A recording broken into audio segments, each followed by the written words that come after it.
ধর্মপুর গ্রামের বাসিন্দা ছিল রামধন, একদম গরিব এক কৃষক। এইবার সে গ্রামের শেঠের কাছ থেকে ঋণ নিয়ে চাষ করেছিল। আল্লাহর রহমতে আবহাওয়াও ভালো ছিল, আর বহুদিন পর প্রথমবার তার ক্ষেতে দারুণ ফসল দাঁড়িয়েছিল। পুরো পরিবারে নতুন করে এক আশার আলো জ্বলে উঠেছিল। দেখো সুনিতা, এইবার কত ভালো ফসল হয়েছে। আল্লাহ আমাদের কথা শুনেছেন। মনে হচ্ছে আর বাচ্চাদের না খেয়ে ঘুমাতে হবে না। হ্যাঁ রামধন, এইবার তোমার পরিশ্রম সার্থক হলো। যদি ফসল ঠিকঠাক কেটে ঘরে তোলা যায়, তাহলে কয়েক মাস আর চিন্তা থাকবে না। বাবা, এইবার কি আমরা স্কুলে যেতে পারবো? অবশ্যই পারবে বাবা। তোকে আমি ভালো কাপড় আর বই খাতা সবই কিনে দেব। বাবা, আমার জন্য কি আনবে বলো না বাবা। তোর জন্যে আনবো পুতুল আর নতুন চুড়ি। কিন্তু বুঝি ভাগ্য এই হাসি মুখগুলোকে মেনে নিতে পারেনি। সন্ধ্যা নামতেই আকাশে কালো মেঘ জমল। প্রবল ঝড়ো হাওয়া আর বৃষ্টিতে চারদিক অন্ধকার হয়ে গেল। রামধন, তাড়াতাড়ি চলো, খেতে পানি ঢুকতে শুরু করেছে। হায় আল্লাহ, সব যেন ভেসে না যায়। দৌড়ে মাঠে পৌঁছে রামধন যে দৃশ্য দেখল, তাতে তার বুক হু হু করে উঠল। পুরো ক্ষেত পানিতে তলিয়ে গেছে, সব ফসল ডুবে নষ্ট হয়ে গেছে। এখন আর কি বাকি রইল আল্লাহ? সব কিছু শেষ হয়ে গেল। আমার সব পরিশ্রম, সব আশা ভেসে গেল। এখন বাচ্চাদের কি খাওয়াবো বলো? ঘরে তো এক মুঠো শস্য আর বাকি নেই। পরের দিন সকালে রামধন সেই শেঠ হরিরামের কাছে গেল, যার কাছ থেকে সে ঋণ নিয়েছিল। তার মনে আশা ছিল হয়তো শেঠ তাকে একটু সময় দেবে। শেঠজি, বৃষ্টিতে সব কিছু নষ্ট হয়ে গেছে, একটু সময় দিন। পরের বার ফসল হলে পুরো ঋণ শোধ করে দেব। আর কোনো সময় পাবে না রামধন। কাগজের হিসাব অনুযায়ী এখন এই জমি আমার। শেঠজি, ওটা তো আমার পৈতৃক জমি, আপনি এমন করবেন না। আমার কাগজ নিয়ে কথা, আবেগ নিয়ে নয়। এখন জমিটা আমার নামে, আর তোমরা সবাই এখনই এটা খালি করো। রামধনের জমিটাও চলে গেল, আর তার কাছে আর কিছুই রইল না। না তার কোনো জমি আছে, না টাকা, না কোনো আশ্রয়। সুনিতা, এখন এই গ্রামে আমাদের জন্য আর কিছুই নেই। চলো জঙ্গলের দিকে যাই, হয়তো ওখানে কোথাও লুকিয়ে থাকার একটা জায়গা পাওয়া যাবে। ঠিক আছে রামধন, যেমন তোমার ইচ্ছা। এভাবেই এক দরিদ্র কৃষক তার ভাঙা স্বপ্নগুলো গুছিয়ে পরিবারকে সঙ্গে নিয়ে বেরিয়ে পড়ল অজানা অন্ধকারের পথে। শেঠ তাকে জমি থেকেও উচ্ছেদ করেছিল। এখন তাদের না ছিল থাকার কোনো ঠিকানা, না ছিল খাবারের কোনো ব্যবস্থা। রামধনের পরিবার আবারও একবার রাস্তায় এসে পড়েছিল। বৃষ্টি তখন থেমে গিয়েছিল, কিন্তু তাদের জীবনের দুর্দশার বৃষ্টি থামার কোনো নামই নিচ্ছিল না। চলো সুনিতা, এখন আর পেছনে তাকিও না। যা হয়ে গেছে তা ভেবে কোনো লাভ নেই। এখন আর ঘর নেই সুনিতা, শুধু ওই বাচ্চাগুলোর দায়িত্বটাই বাকি আছে। আমি এদের না খাইয়ে ঘুমোতে দেব না, তার জন্য আমাকে যাই করতে হোক। বাবা, এখন আমরা কোথায় যাব? বাছা, এখন আমরা একটা জায়গায় যাচ্ছি। সেখানে হয়তো জঙ্গলের ধারে কোনো বুড়ো বাবা থাকেন। শুনেছি তিনি খুব ভালো মানুষ। আমার খুব ক্ষুধা লেগেছে বাবা, আমার খাবার চাই। আর একটু এগিয়ে চলো বাবা, সেখানে পৌঁছালে কিছু ব্যবস্থা করে নেব। রামধনের পরিবার গ্রাম ছেড়ে জঙ্গলের দিকে এগিয়ে গেল। দূর থেকেই তারা একটি ভাঙা কুঁড়েঘর দেখতে পেল। কাছে গিয়ে দেখল সেখানে এক বৃদ্ধ সাধু ধুনি জ্বালিয়ে বসে আছেন। বাবা সালাম, আমরা খুব বিপদে আছি, আমাদের কাছে এখন আর কিছুই নেই। বেটা, তোমার মুখে সততার ছাপ দেখা যাচ্ছে। চাইলে তুমি এই কুঁড়ে ঘরেই থাকতে পারো। খুব বেশি কিছু নেই, কিন্তু মাথা গোজার একটা জায়গা তো হবে। আপনি ধন্য বাবা, আল্লাহ আপনাকে সুখ দিন। এভাবেই সেই ভাঙা কুঁড়েঘরটায় তাদের নতুন আশ্রয় হয়ে গেল। পরদিন সকালে রামধন জঙ্গলে কাঠ কাটতে বেরোলো, যাতে বাজারে বিক্রি করে কিছু টাকা পাওয়া যায়। সুনিতা, আমি জঙ্গলে যাচ্ছি, কাঠ কেটে নিয়ে আসব। তারপর সেটা বিক্রি করে বাচ্চাদের জন্য কিছু সবজি আনব। তাড়াতাড়ি ফিরে আসবে, রান্নাও করতে হবে আর বাচ্চাদেরও কিছু খাওয়াতে হবে। ঠিক আছে, তোমরা কোনো চিন্তা করো না, আমি তাড়াতাড়ি ফিরে আসব। রামধন সারাদিন জঙ্গলে ঘাম ঝরিয়ে কাঠ কাটতে থাকলো, আর সন্ধ্যা নামতেই সেগুলো নিয়ে বাজারের দিকে রওনা দিল। ওখানে সে খুব অল্প টাকাই পেল, তবু সে কিছু আলু, পেঁয়াজ আর সামান্য আটা কিনে নিল। এই নাও সুনিতা, কিছু খাওয়ার জিনিস এনেছি। খুব বিশেষ কিছু নয়, কিন্তু বাচ্চাদের পেট তো ভরবে। তুমি এত কষ্ট করেছো রামধন, এবার তুমি হাত মুখ ধুয়ে বসো, আমি তোমার জন্য রুটি সেকে দিচ্ছি। মা, আজ কি গুড় আনমি? আজ নয় সোনা, কিন্তু আমরা কাল অবশ্যই গুড় নিয়ে আসব। রাতে সবাই শুকনো রুটির সঙ্গে সেদ্ধ সবজি খেলো, আর এই প্রথম কেউ কোনো অভিযোগ করল না। সবার চোখে ছিল ক্লান্তি, কিন্তু সেই ক্লান্তির মাঝেই লুকিয়েছিল এক টুকরো আশা। এখন থেকে প্রতিদিন এমনই হবে। আমি পরিশ্রম করব আর আমরা সবাই মিলে এগিয়ে যাব। আমাদের কাছে কিছুই নেই, কিন্তু আমরা একসাথে আছি, এইটাই সবচেয়ে বড় কথা। কঠিন পরিস্থিতির পাহাড় তাদের সামনে দাঁড়িয়েছিল, কিন্তু রামধন হাল ছাড়েনি। তার পথ এখনো অনেক লম্বা ছিল, কিন্তু তার সংকল্প ছিল দৃঢ়। রামধন এখন প্রতিদিন জঙ্গলে গিয়ে কাঠ কাটত, আর সন্ধ্যার মধ্যে বাজারে বিক্রি করে যা পেত তা দিয়ে রেশন নিয়ে আসত। বাচ্চাদের চোখে এখনো ক্ষুধা দেখা যেত, কিন্তু তারা আর অভিযোগ করত না।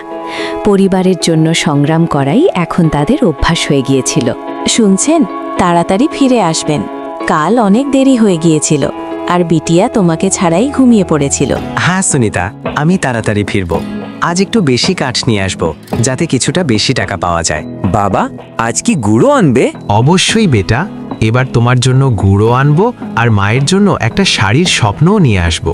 আর আমার জন্য চুড়ি। তোমার জন্য সবচেয়ে সুন্দর চুড়িগুলোই আনবো বিটিয়া। আল্লাহ একটু সহায় হন, এই প্রার্থনা। রামধন হাসি মুখে জঙ্গলের দিকে রওনা দিল, কিন্তু আজ সে প্রতিদিনের চেয়ে একটু বেশি ভেতরে ঢুকে পড়ল। সে ভাবছিল যত বেশি কাঠ পাগে ততই ভালো। আজ বেশি কাঠ দরকার। বেশি কাঠ মানে বেশি টাকা, বেশি টাকা মানে সবার মুখে হাসি। জঙ্গলের গভীরে সে এতটাই এগিয়ে গেল যে বুঝতেই পারল না সে কোথায় পৌঁছে গেছে। দূর দূরান্ত পর্যন্ত শুধু জঙ্গলই জঙ্গল, কোথাও কোনো পথ দেখা যাচ্ছিল না, না কোনো আওয়াজ, না কোনো চিহ্ন। আরে, এটে কোন জায়গা? এটে তো রোজকার পথ নয়, মনে হচ্ছে ভুল দিকেই চলে এসেছি। সে এদিক ওদিক তাকাতে লাগলো, কিন্তু কোনো দিক নির্দেশই বুঝে উঠতে পারছিল না। আকাশে মেঘ জমে উঠছিল, আর হালকা বৃষ্টিও শুরু হয়ে গিয়েছিল। হে আল্লাহ, এখন আমি কি করব? যেদিক দিয়ে এসেছিলাম সেটাও ভুলে গেছি, এখন আর কোনো পথই মাথায় আসছে না। ওদিকে ঝুপড়ির ভেতরে সুনিতা বারবার জঙ্গলের দিকে তাকাচ্ছিল। সূর্য ডুবে গেছে, কিন্তু রামধন এখনো ফেরেনি। আজ অনেক দেরি হয়ে গেছে। এত দেরি তো ও কোনোদিন করে না, আজ এত দেরি কেন হলো? মা, বাবার কোনো বিপদ হলো নাকি?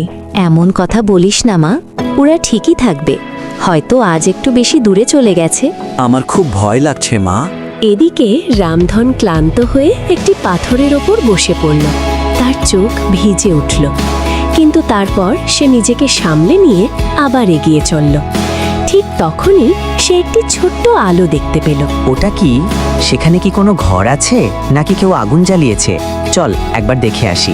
সে সেই আলোর দিকে এগোতে লাগলো, এবং সেখানে গিয়ে একটি অদ্ভুত গুহা দেখতে পেল, যার ভেতর থেকে হলদেটে আলো বেরোচ্ছিল।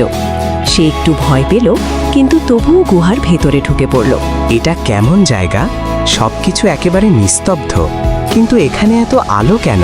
গুহার ভেতরে একটু এগোতেই তার সামনে এক সম্পূর্ণ আলাদা জগৎ খুলে গেল। দেখতে একেবারে একটা গ্রামের মতো, কিন্তু সেখানে কোনো মানুষ নেই। পুরো গ্রামটা যেন সোনার মতো ঝকঝক করছে। এ তো স্বপ্নের মতো লাগছে, কিন্তু আমি তো জেগেই আছি। তাহলে এটা কি? হঠাৎ দুজন সৈনিক এসে রামধনকে বলল, তুমি কে আর এখানে কিভাবে এলে? আমার নাম রামধন, আমি একজন গরিব কৃষক। পথ হারিয়ে এখানে চলে এসেছি। রাজা তোমার সঙ্গে দেখা করতে চান, চলো আমাদের সঙ্গে। রামধন ভয়ে ভয়ে তাদের সঙ্গে মহলের দিকে এগিয়ে চলল। সে বুঝতেই পারছিল না এখন তার সঙ্গে কি হতে চলেছে। ভয় আর বিস্ময়ের মাঝেই রামধন সামনে এগোচ্ছিল। সোনার মতো ঝলমলে সেই গ্রামে একটিও মানুষ চোখে পড়ছিল না, কিন্তু জায়গাটা যেন স্বপ্নের মতো লাগছিল। আমি কি কোনো স্বপ্ন দেখছি? সবকিছু এত উজ্জ্বল কেন? আর এরা কারা? সিপাহীরা তাকে মহলের প্রধান ফটক পর্যন্ত নিয়ে গেল।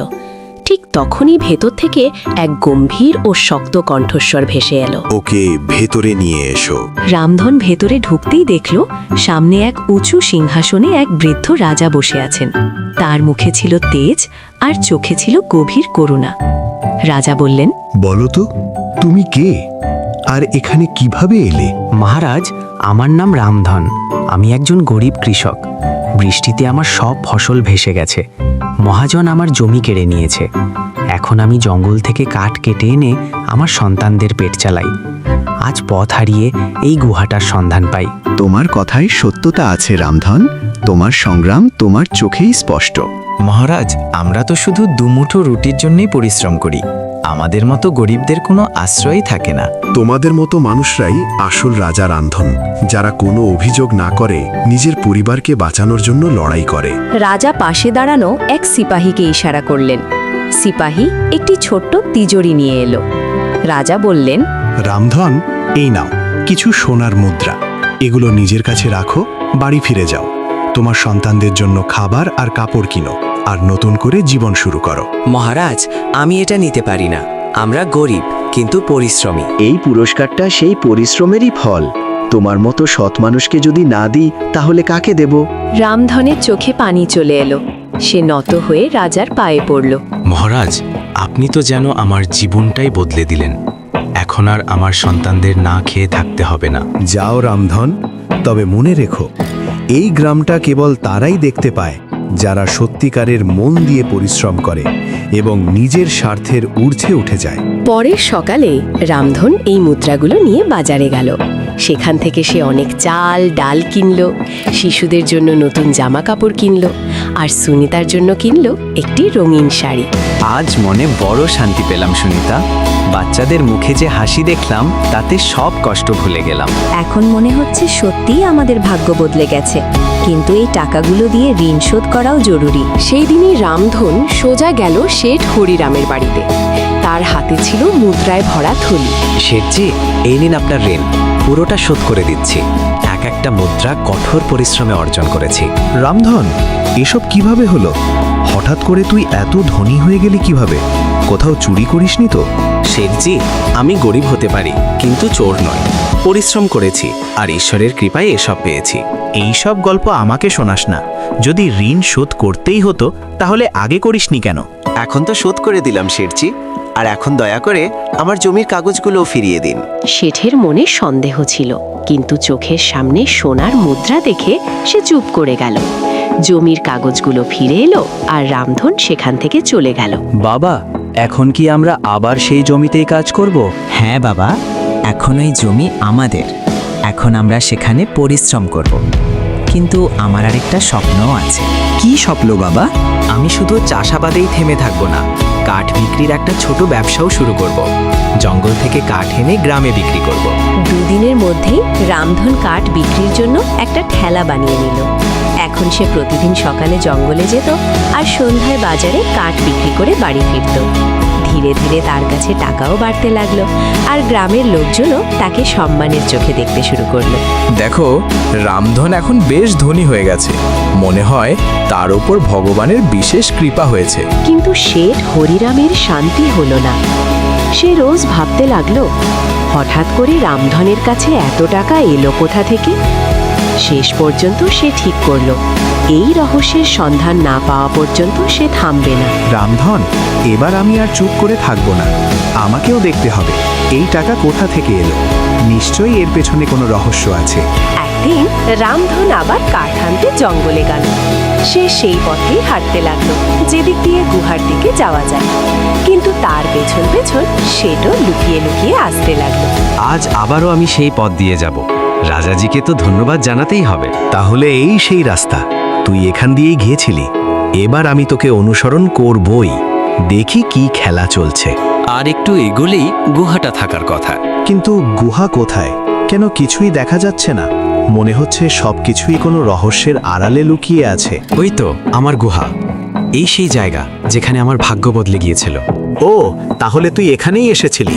এবার আমিও ঢুকবো, আর যত সোনা পাওয়া যাবে সব আমার হবে। হে আল্লাহ, আর একবার যদি সেই রাজার সঙ্গে দেখা হয়ে যায়। এবার আর তোর আল্লাহ নয়, চলবে আমার বুদ্ধি। আমি চুপচাপ দেখব, দেখি তুই কি করিস। রাজাজি, আপনি কি শুনতে পাচ্ছেন? আমি আবার এসেছি। এই কাকে কথা বলছে? ভেতরে কি কেউ আছে? কে তুমি? আমি রামধন। রাজাজির সঙ্গে দেখা করতে এসেছি। এই আওয়াজটা কোথা থেকে এলো? ভেতরে কি সত্যিই কেউ আছে? ভেতরে আসুন, রাজাজি আপনারই অপেক্ষা করছেন। হ্যাঁ, এরা তো ওকে আগেই চেনে। নিশ্চয়ই এর পেছনে বড় কোনো রহস্য আছে। আমি রাজাজির কাছে খুবই কৃতজ্ঞ। তিনি আমার জীবনকে আলোর পথ দেখিয়েছেন। এতক্ষণ অনেক কিছু দেখে ফেলেছি, এবার আমার পালা। সেঠ ধীরে ধীরে গুহার দিকে এগিয়ে গেল। যেই সে ভিতরে ঢুকতে যাচ্ছিল, হঠাৎ এক তীব্র আলো ঝলকে উঠল আর চারপাশ অন্ধকারে ঢেকে গেল। থামো, তুমি কি? আমি শেঠ হরিরাম। আমিও রাজাজির সঙ্গে দেখা করতে চাই। তোমার ভেতরে লোভের গন্ধ আছে। রাজা এমন লোকদের সঙ্গে দেখা করেন না। আমি জানি রামধন কিভাবে এসব পেয়েছে। তার সততাই তাকে এই সব কিছু দিয়েছে, আর তোমার লোভ তোমাকে এখান থেকে দূরে নিয়ে যাবে। না, আমি যা সে পেয়েছে সেটাই চাই। তুমি গরিবদের জমি কেড়ে নিয়েছো, আর এখন তার ভাগ্যও কেড়ে নিতে চাও। এই জায়গা তোমার জন্য নয়। রাজার আদেশে তোমাকে বন্দী করা হচ্ছে। না, এটা অন্যায়। আমি তো কিছুই করিনি। তোমার শাস্তি তোমার কর্মই ঠিক করে দিয়েছে। সৈন্যরা শেঠকে ধরে অন্ধকারের মধ্যে নিয়ে গেল, আর গুহা আবার নিস্তব্ধ হয়ে গেল। রাজাজি, আপনি ন্যায় বিচার করেছেন। ও মানুষ অন্যদের ভাগ্য চুরি করত। আর তুমি অন্যদের জন্য পরিশ্রম করো। যাও রামধন, এখন থেকে তুমি তোমার জীবনে সব সময় নিরাপদ থাকবে। ধন্যবাদ রাজাজি, আমি কখনোই আপনার বিশ্বাস ভাঙব না। রামধন গুহা থেকে বেরিয়ে এলো। তার মুখে ছিল তৃপ্তির হাসি, কিন্তু মনে একটি প্রশ্নও ঘুরছিল। এই রহস্য কি কখনো অন্য কাউকেও দেখা দেবে, নাকি শুধু তাদেরই যাদের হৃদয় সত্যিকারের পবিত্র? এখন রামধনের কাছে সবকিছু ছিল, তবুও সে আগের মতোই সাদাসিধে জীবনযাপন করল। আজ সবকিছু স্পষ্ট হয়ে গেল। শেঠের লোভই তার সর্বনাশ ডেকে এনেছে, আর সততাই আমার শক্তি। আজ তুমি একটু তাড়াতাড়ি ফিরে এলে জি, সব ঠিক তো? সব ঠিক আছে সুনিতা, এখন আর কোনো ভয় নেই।